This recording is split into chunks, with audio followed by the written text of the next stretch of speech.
If you're new to Cognitive Analytic Therapy, you might have heard a little bit about reciprocal roles, and it's a key part of CAT in helping us to understand relationships, and in this next video we're going to explain all about them.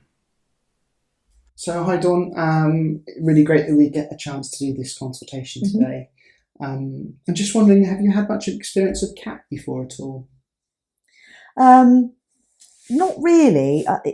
I've heard about it, and it's I know it's a therapy that is offered, and that it's a relational therapy. But I'd be grateful if you could just run through a little bit about how it works, so I have an understanding of how this might help.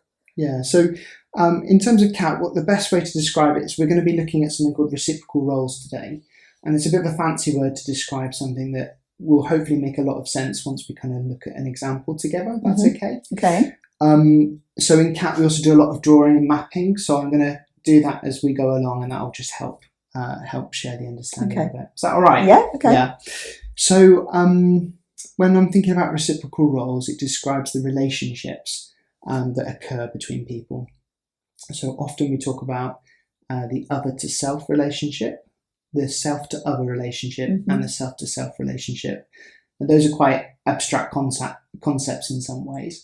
But if you think about a little child, maybe with their mum, and that child falls over and bangs their knee, so they're kind of rubbing their knee or they're in pain and stuff like that. What would you expect the mum to do in that moment, seeing the child doing that? Oh, reassure the child, cuddle them, attend to the knee, whatever needs doing. Sure. Yeah. So quite caring, would you say? Yes, absolutely. Of course, yeah. Okay, so in CAT what we do is we write out that relationship as a reciprocal role, and we start off at the top of the box with often the parental drive role. So in that example we just talked about the child falling over, what we'd expect to see is in the top half is going to be the word, we're going to put caring. And that's because the mum's role in that moment, when the child's hurt their knee, is to care for them. Agreed? Yeah. Yeah. And then what we do is we draw an arrow, and that arrow points downwards, and it points to the child's role. So in that moment, the child is being cared for, aren't they? Yeah. Yeah. Yeah. So that's the first start of our reciprocal role, is caring to cared for. Okay. And that's the other to self relationship. Okay. Yeah. Okay.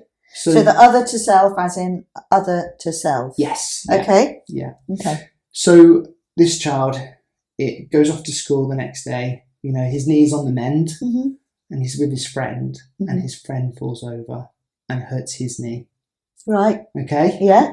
What do you think the child might do in that moment? Well, it may well do exactly what his mum had done for him the day before. Yeah, absolutely. Yeah. So, and that's what it means about the reciprocation, because you can inhabit the top part of that role as well. Okay. So you end up, or the child ends up in the caring. Ends up switching into the caring role. And that's because we learn how to inhabit that top part of the role from our own experiences. So that's the kind of role modelling that you might see, in everyday life. Okay.